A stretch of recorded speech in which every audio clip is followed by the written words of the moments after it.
Yo, what's going on, guys? Jay here, and today we got the first major end of the year list. Today we're counting down my top 25 features of 2023. Yes, some may think 25 is a lot. I'm not going to go super in depth with every one, of course. I'll try to say a little bit about each one.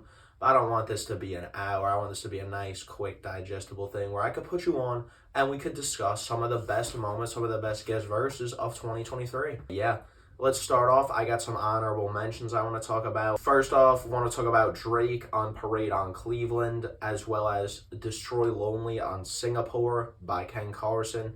These are two tracks that just genuinely, or two features, I should say, that just genuinely I wanted to have on the list because they're two of my favorites of the year. Just not two of the best. Parade on Cleveland, really one of my favorite tracks. I love everything about that song. Drake's vocals on that are so good. We also got Maynard Vignette by Killer Mike was on the Michael Deluxe. Features Erin Allen Kane, who honestly had a really great year for features. She's not on here, but she had several great features this year, so I'm with Killer Mike. You also had JID and T.I. on here, and the main reason I left this track off is because I couldn't pick between JID or T.I. who had the better verse. Honestly, it was really close, so I just decided I'll throw both of them into the honorable mentions. Also, Future gets a big honorable mentions for his contributions on Scientists and Engineers and on Telekinesis. My rule with this list, or a rule that I try to follow, was one feature per song. There is one instance where I break that, but one feature per song. So that's why Future's left off here. And also the fact that his role on both of these songs is more so complimentary. On Telekinesis, he complements Travis and SZA's performances with good bridges, but they're kind of the star of the show. Same thing on Scientists and Engineers, where you kind of got Andre 3000's first verse and Killer Mike's second verse being the crux of the song, and Future is just giving you some nice, beautiful refrains and really, again, giving you an amazing performance just in a secondary role. But starting off at number 25, we got The Weeknd on Another One of Me by Diddy. Fuck Diddy, obviously. Apparently, he's I know you've seen the post. We don't got to get too deep with it now. But yeah, this was a pretty great track. Allegedly the last Weeknd feature ever, and his vocals here were just stunning, absolutely. He only has the chorus, but he really gives you an incredibly sung chorus about how, whatever a shawty he is serenading, singing to, is never going to find another one of him. He is one of one. He's him. And she will never replace him. Again, The Weeknd's pipes here, his vocal range, incredible, show-stealing. Number 24, we're talking about Mavi and his verse on Toby's track, Flowers. First of all, shout out to Mavi and Toby, two of the most underrated artists in the game right now. Mavi didn't drop this year, but he had a great album last year, Laughing So Hard It Hurts. And Toby had a great album this year with Panic, two very slept-on artists right now. And yeah, on this track, we get Mavi taking some of his demons on head on in a stream of conscious type verse where he's using some elegant and intricate wordplay and vocabulary. Super solid verse. And at number 23, we got Freddie Gibbs on Truth or Dare by Chica.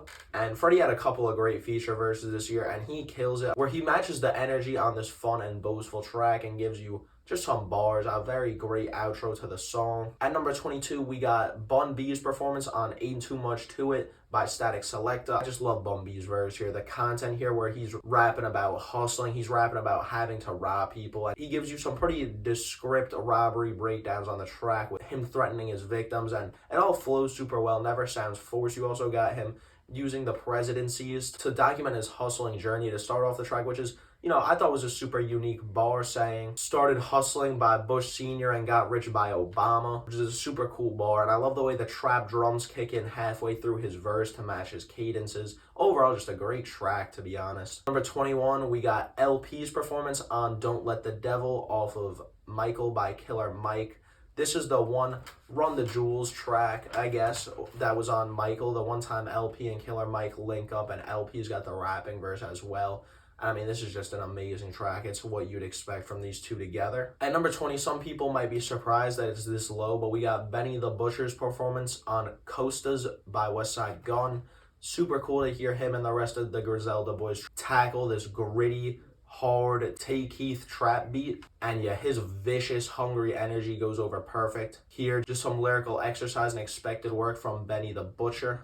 Number 19, we got Mike's performance on Celibate by Danny Brown. I absolutely love this track. First of all, great chorus from Danny, but Mike's verse fits here super well. And yeah, as you could expect with Mike at this point, super intricate pen game here. I love his rhyme schemes, and I love how he gives you verses that you have to decode to understand. He really makes you think about what his words mean, what he's trying to say in his songs. I enjoy that. It also at points deters me from Mike. I haven't listened to him a whole bunch, and I'm not always trying to do that work, but on a great verse like this, it's super fun, enjoyable, and rewarding. Shout out to Mike. Also had a great year. Great album with Burning Desire. Great collab with Wiki and The Alchemist. Number 18. I mean, this is honestly, if this was like personal favorite, this would be a lot higher, but we are talking about fucking Cardi's performance on Fiend by Travis Scott. If he had the chorus as well, because allegedly Travis Scott's on the chorus hitting that Fiend, Fiend, Fiend. But if Cardi was also on that chorus, he would be a lot higher. This was like the kind of the official debut of deep voice Cardi, the sound he seems to be going with going forward, and I really enjoy him and his Young Thug on Harambe bag. His flows are great. He even says, I got flows for days. And I mean, yeah, like I said with the flows, he's also switching his delivery, his cadence, his tone of voice multiple times throughout the whole track.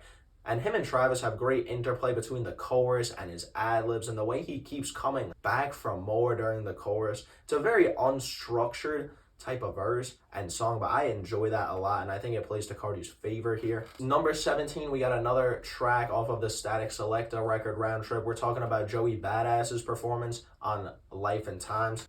Got the Joey on to talk about Joey, of course. And yeah, this is just him deep in his conscious and introspective, reflective type bag. He's calling out disparities and hardships of society and that he faces himself. Talking about wrestling with his demons at points, but also always trying to show you the brighter side, giving you food for thought on how he gets through his days when he has hard times and has to live with the fact of some of the terrible things occurring with the world. He's giving you how he gets his peace of mind and how he keeps his mind and his heart healthy through these trying times. He carries a very profound, keep moving forward type message throughout this track, which I really enjoyed. He's not forcing it too much or being too preachy either, just speaking from his experience, and I think that's super cool as well, and he kills it over this smooth and jazzy Static Selecta instrumental. Number 16, we got another one some people may be expecting a little bit higher. We're talking about Stove God Cooks on Kitchen Lights, and man, there was at least 5 different Stove God Cooks features I had in consideration before this video started. I mean, every time this man is on a track with Westside, he gives you a very amazing performance. And here, he is deep in his bag. He gives you a very amazing verse too, but the chorus here is what's super notable. He is giving you such a raw and gritty, but also such a passionate and a genuine performance on the chorus, where he is really singing to the best of his ability. And some people are turned off by SGC because of his, again, very nasally, very harsh delivery. But here he is just giving you that rawness, singing about just how much he loves cooking crack cocaine and drug dealing. And yeah, it's kind of polarizing or hard, weird to feel about subject matter, but at the end of the day, it is truly beautiful in its own way. The amount, how much Stove God clearly cares and how passionate he is about that lifestyle. As you could tell, it sounds like he's literally shedding a tear singing some of the stuff he wrote in this song. And the descriptive lyricism he puts into his wordplay here, into his lyrics here, into his imagery, he really gives it that SGC rub, that where everything is hitting. He's talking about the crack and the boiling under the kitchen lights. He's talking about having some residue under his fingertips that he sees in the kitchen light. It's really just a beautiful track, especially with Westside's performance and the DJ Benoit instrumental. Just one of the best tracks of the year overall. Yeah, we're talking about number 15 now. One of the most slept on songs this year, one of the most slept on features, I feel. We're talking about Lil Wayne's performance on Big Dog by Benny the Butcher. This was the first single from Benny's upcoming album, Everyone Can't Go, or Everybody Can't Go. This album, I think he just recently confirmed, is dropping in January, which is super exciting. And I mean, yeah, this is just classic Wayne spazzing. You're getting one-liners on one-liners galore here with bars like, I'm a black soprano, keys whiter than a black piano, which also this just works on so many levels because of Benny's Black Soprano family label, and just such a impressive visual and such a descriptive bar. Also, fuck money. I throw bread out like I'm duck hunting. Again, another just super clever vintage Wheezy. And that's how pretty much most of the bars are in this track. It's that vintage Wheezy. Every line is hitting. At number 14, a more underrated underground verse. We're talking about Javi Darko's feature on King the Divine's track. Bear with me.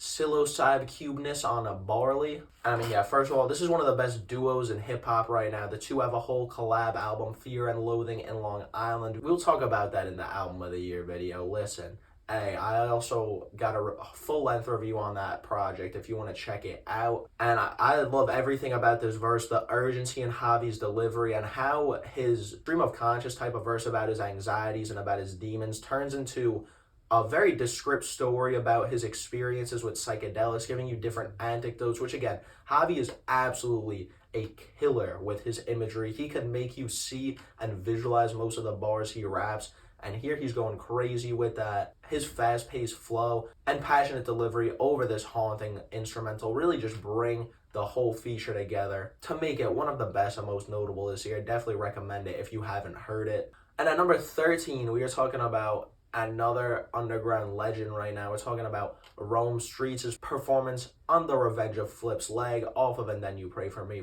by Westside Gunn.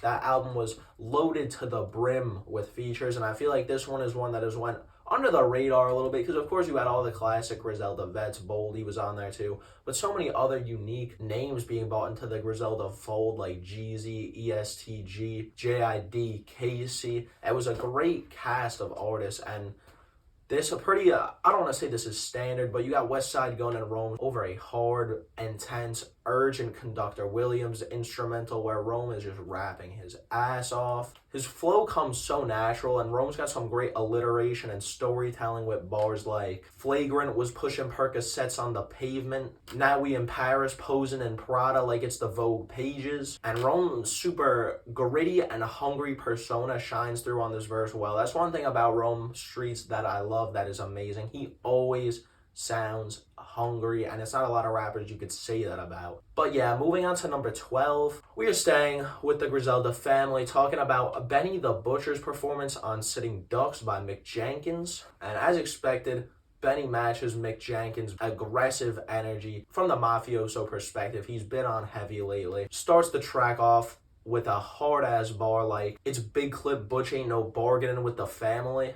And yeah, again, at this point in Benny the Butcher's career, this is pretty standard for him. Mafioso, gangsta, coke rap type verse where he's talking about killing, whipping up some dope, the fashion he's got on, and some woman he might be with a very aggressive boss, main villain type of demeanor that he's always got. And that makes Benny the Butcher's music so damn enjoyable. Just outside the top 10, we were talking about J. Cole on Evil Ways by Drake, Scary Hours 3, the Scary Hours album deluxe. Ooh, wow. J. Cole and Drake here really had some crazy chemistry and interplay. The way they traded verses back and forth, I thought was fucking awesome. I mean, it was really entertaining. The super meditative and soulful production as well really aided to Cole. And I think some people might be surprised with how low it is. I think what does keep this lower is the lack of necessary direction with this track. This feels a lot just more like casual, like Drake and J. Cole genuinely just trying to put on some of the best bars that they can. And they do here. Not, 11 for this year is nothing to scoff at. And he's got great bars like, I'm with Drizzy in Atlanta. So many hitters with the boy that they could be the Braves. And that's what this verse is, or this collection of verses from J. Cole is for the most part. Just very, very clever and well thought out punchlines and one-liners. Just Cole coming through with the pop culture type of humor type verse here.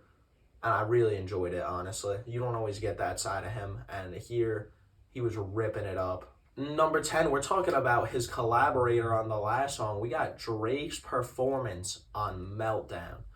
And yes, in terms of bars, comparing this to the last couple tracks, it's not quite there. But what really makes this feature so legendary, to be honest, one of Drake's best is the visceral, primal energy Drake brings onto this track. The whisper cadences he's bringing in, and the way he is absolutely talking the illest shit. I'm not always the biggest fan of Drake trying to initiate beef with other rappers, especially when it's stale and old. But when you actually have clever bars, it works when he's coming at Gambino's neck. It works when he's coming at Pusha and Pharrell's neck. Because you know what? The bars are good. The members don't hang up the Louis. They not even wearing this shit. And I mean, yeah, this is one of those verses where just every bar is a slapper. Like, no exaggeration. Every bar here hits.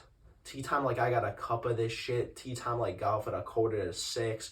And again, it's not the most complex or intricate, but it's got that classic Drake swagger, and he's got the energy for it on this track. I mean, yeah, he just really came through with a show-stealing verse here. And personally, I kind of wanted to put it higher. But moving on to number 9, we're talking about Big Sean on Palisades, California by Larry June and The Alchemist. Another verse that has been championed for being one of the absolute best of this year.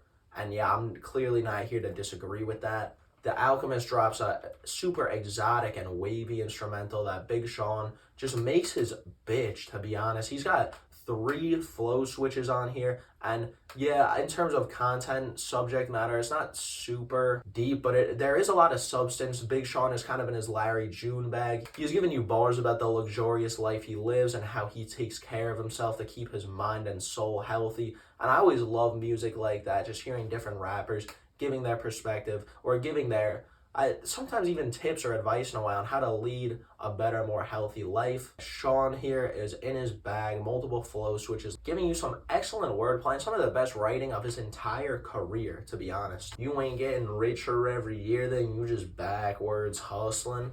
At number 8, we got another feature that some people are going to be upset that I have so low. We're talking about Andre 3000. Yes, we're talking about Andre's verse on Scientists and Engineers by Killer Mike at number 8. I love how Andre's verse here kind of builds to the climax, to the beat drop of the song. You get this super passionate.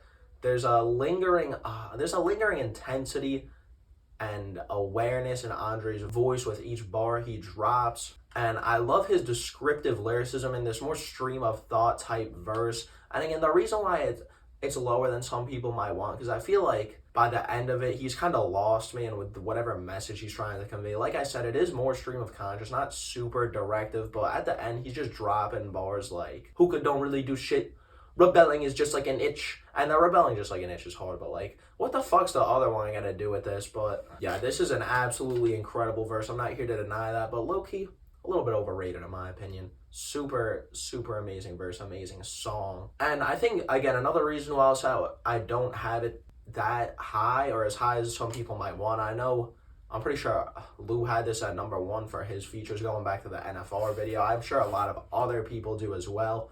My main issue that I have is that this is not an Andre 3000 wash, first of all. Killer Mike delivers an incredible verse on the second half of the track that I think is close to as good as Andre's, if not just as good. You also got Future and Aaron Allen Kane on the bridges and choruses who make this song what it is. And this is genuinely one of the best songs this year, but it's not just because of Andre's verse. It's just because everybody understood the assignment, everybody did their part of the group project, and it fucking slaps. But moving on to number 7, brief tangent aside, we're talking about J. Cole again on To Summer from Cole from the Clear 2 EP by Summer Walker. A very slept on J. Cole verse this year, if we're going to be completely honest. I love the instrumental. It's very calm, very ethereal. You get some Summer Walker vocals on the overlay in the beginning, but for the most part, it really just is Cole here by himself. And the interesting thing about this verse is that I get very much stream of conscious. It reminds me a lot of his verse on A Lot, where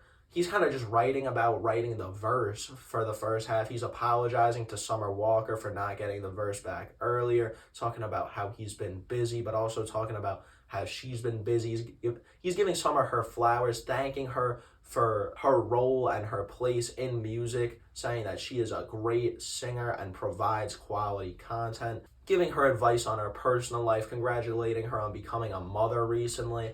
And this is just J. Cole kind of in like a, kind of like in his big bro bag, where he's just giving, as he says on the track, he's giving the Summer an audio hug. And I think, where again, this isn't a super intense, like action-packed verse, but in terms of the lyricism and how Cole is able to make what on paper might be a mundane topic super personal and super interesting, and the way he raps, his flows here are excellent. If this is one that you missed or you forgot about, I definitely recommend going to check it out. I love this track. And also it plays a super cool role as like an interlude type track in the EP as well. Number 6, we're talking about J. Cole's protege. We're talking about J.I.D. and his feature on Mick Jenkins' track, Smoke Breakdance, from this year. And this is another just super great feature. I mean, all of them are, obviously, but again, you got a very calm, more light-hearted type instrumental. This honestly reminds me of like some Sylvia Demo, Isaiah Rashad type shit on the instrumental. The vibes as well are immaculate. Mick Jenkins with a great chorus and verse, and J.I.D. gives you a super fast-paced but like calm, relaxed delivery, very meditative, very careful, but also again fast-paced because it's J.I.D. He has that ability. And here J.I.D. is just getting into it about his, again, I know the type of stream of conscious type way where again he starts off kind of rapping about anxieties and some troubles in his life, but he relates it then to his relationship with weed and smoking weed, how that helps him calm his anxieties at points, and he kind of interlinks his life with his demons and with his smoking at various points throughout this track, bringing them together, explaining the relationship, taking you through some of his thought processes and some of his coping processes. On this very short and quick verse where J.I.D. gives you a lot, honestly. His descriptive bars here help paint a picture of his anxieties and his coping methods. Getting into the top 5, this is this is my cheat pick. I mentioned before I didn't want to do multiple features from the same song, and this is my cheat pick. We're going back to Static Selecta, back to Round Trip, and we're going to one of the first singles from that project, Unpredictable, featuring the Wu-Tang Clan. That's how I'm cheating them in. I'm just putting, it's by the Wu-Tang Clan. In reality, you get a verse here from Ghostface Killah. You get a verse here from Raekwon. You get a verse here from Inspector Deck. And you get a fucking verse from Method Man. All 4 of them kill it. To be honest, I think Meth has the best verse. He does some crazy fucking wordplay on that verse as well. But really just everyone's bringing it. And it was so sick and refreshing to hear 4 prime and prominent Wu-Tang members absolutely kill it over this more calm, jazzy, boom bap instrumental from Static. I think this is a super serene and just a vibe of a track where you're getting passionate deliveries from Ghostface and Ray on their parts, descriptive bars throughout, and I couldn't pick just one. I feel like all 4 of them here make this song. As legendary as it is, to hear Wu-Tang going this hard in 2023 is truly a treat, truly a special experience. And yeah, say what you want, be mad about the placement. Maybe I should have just put Meth, but it's really, this moment itself is just so amazing, and I wanted to talk about it. Unpredictable is an awesome fucking track. Number 4, we got one that, one that I listened to within like the last month or 2 that really, really impressed me, really knocked my socks off type shit. We're talking about Vince Staples' performance on Mancala by Earl Sweatshirt. Vince is showing off his deep vocabulary with some high-level wordplay and rhyme schemes on this track. Vince's haunting cadence and delivery also add to the uniqueness and almost uneasiness of this track, where Vince is at a point in his life where he is essentially asking incarcerated felons for advice. He's asked, well, first, he starts off the track asking what you did, how long are you here for, but then he starts asking them how often they pray, as he struggles through his own relationship with God, trying to find peace as someone who may have committed some sins, may have committed some illegalities, but is struggling with how to cope with that, how to think about that, how to feel about that as someone who is not currently serving time in jail. And it's very interesting to see Vince take you through his own thought process as he picks the brain of these hypothetical prisoners and takes you through some of his own unique thought loops as he contemplates his life decisions. And I love the way he ends this track as well. Really iconic closing bars with skipping school to shoot it through his cap, he's still a graduate, sliding like an abacus, promise it some math to this. And again, the almost ghostly delivery that Vince gives here also adds to the everything about it. It makes the feature so much better with the content. It foils Earl's deep voice delivery well, and also just this instrumental is fucking sick and it fits it perfectly. Shout out to Alchemist, did a great job on that. But yeah, Vince definitely had a special feature with this one. At number 3, we had one of the hardest features to rank because, again, if this was a favorites, this might very well be number 1, right? We're talking about telekinesis. We're talking about SZA's performance on this song. Of course, one of the best moments from the first Utopia listen was the way SZA's voice, so fucking powerful and profound, comes through on this track. First of all, it's incredible. Her track presence is dominant. It is amazing. It is unlike, it is something that most singers, most artists are incapable of recreating on their own. The absolute magnitude she brings to a track with her voice. And yes, here again, SZA is taking you through her thought process as she is working through on finding peace in a toxic relationship, which is a really interesting thing to be singing and rapping about, where throughout this track you see SZA admitting to loving this man, to talking about how he's not doing enough for her, and how he did her dirty, maybe cheating, but she also may have done the same or thought about doing the same. But at the end of the day, he, like she says famously, I'd rather fuck on you than fuck on lames. Despite all the hardships this brings to her, this is still what she wants. And she wants to do her, right? She doesn't want to get held back by this. But part of doing her seems to be longing for this relationship that she has, which seems like it may not be her favorite, may not be the best for her, it may not be as fulfilling for her as she wants it to be, but it's still something she longs for. It rings true in the way she ends the track in such a profound way to put her, again, this thought loop she's having, where she's working through her anxieties in this verse and some of her concerns and thoughts about this relationship. She ends it off with a profound, we both ain't shit and it's working for me, which wraps up the verse with a nice little bow. Again, the writing here isn't super intricate or complex, but the storytelling is there. And again, it is a lot in SZA's track presence, her vocal delivery, her singing capabilities and range really make this feature what it is. But the fact that she's even got some great content matter to bring to the track list is awesome. Number 2, we got JID again on Mama's Primetime by Westside Gunn. And I mean, this is literally a 1:30 long onslaught of JID over some of the grittiest, dingiest Griselda boom bap production you could ever hear. It's some vintage shit by Beat Butcher and Mr. Green.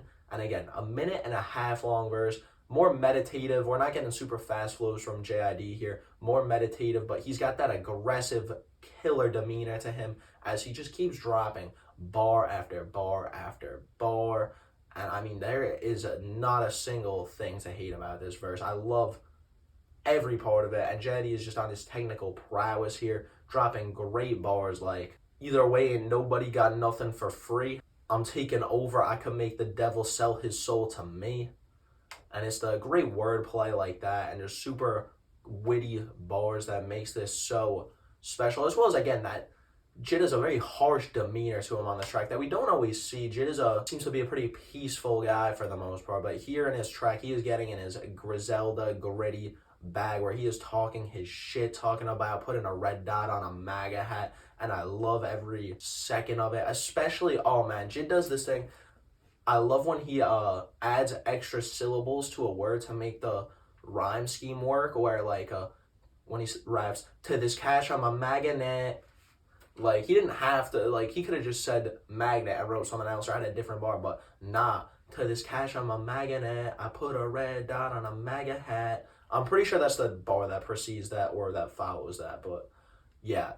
There are other rappers that do that, but oh man, very special talent to have. And again, everything about this verse is fucking great. But once again, JID could only ever lose out to his mentor, to his mans. I mean, we kind of all knew this is the best feature this year. It is the biggest moment of the year, other than Utopia dropping, of course. But yeah, first-person shooter. The moment that really was big is that was really big is the Super Bowl, especially with the music video, all the recreations of like the Messi versus Ronaldo chess game, as this was clearly meant to be a generational link-up, and J. Cole and Drake both made it feel that way. I don't want to talk about the Drake part too much here.